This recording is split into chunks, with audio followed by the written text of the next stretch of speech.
Earlier today, MSPs were told that Britain will probably have to postpone leaving the EU until after the planned March 29th departure date, even if MPs can agree a Brexit deal in the coming weeks. The European Committee was told that an extension to Article 50 is now highly likely. After this morning's meeting, I spoke to one of the committee witnesses, Akash Paun, a senior fellow at the think tank, the Institute for Government. I began by asking what we should expect from the next round of Brexit votes coming up on Tuesday.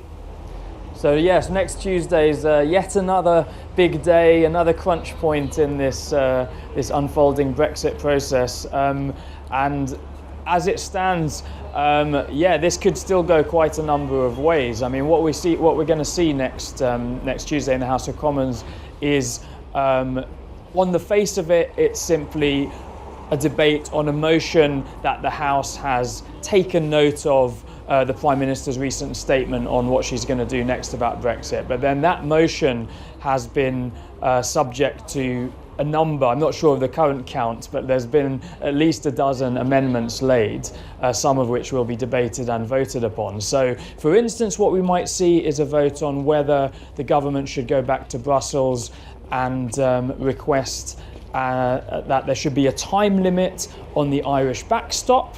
So that's one Conservative amendment that's been laid. Doesn't seem very likely that the EU would grant that, but nonetheless, that might happen. We might also see votes, well, we are going to see votes almost certainly, on the attempt by certain backbenchers effectively to seize control of the parliamentary agenda from government, and in order to pass a bill that might compel the government to seek an extension to the negotiation process. You think that's quite likely, an extension to the process? Would that mean that we wouldn't leave on the 29th of March, and what are the implications of that? Why would you do that?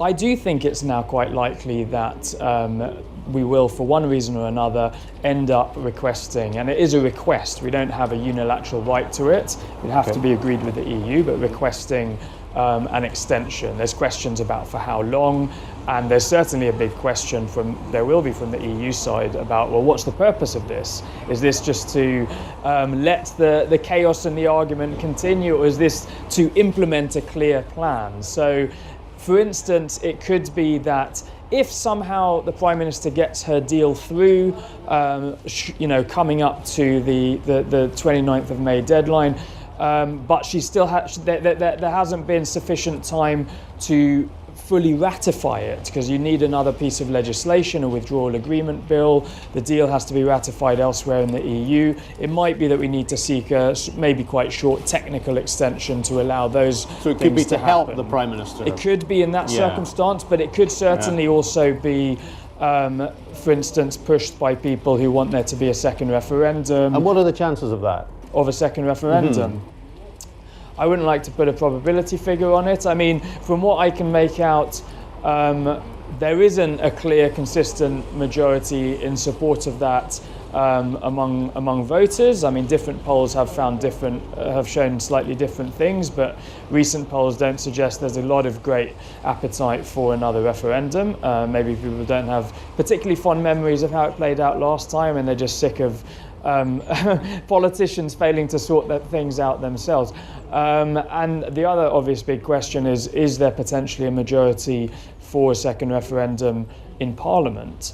And very few Conservative MPs have publicly called for it. There's a handful. There might be more who believe that secretly but haven't said it, and might advocate it if it was a serious possibility. But the bigger question really is on the Labour side, because the Labour position has been to somewhat ambiguously keep the possibility of a second referendum on the table without ever actually advocating it as the best solution. There's a lot of Labour MPs who definitely think that is the best solution, but the Labour leadership, I think, would have to shift its position for this to be an actual goer. Akash Paun, thank you very much indeed. Thank you.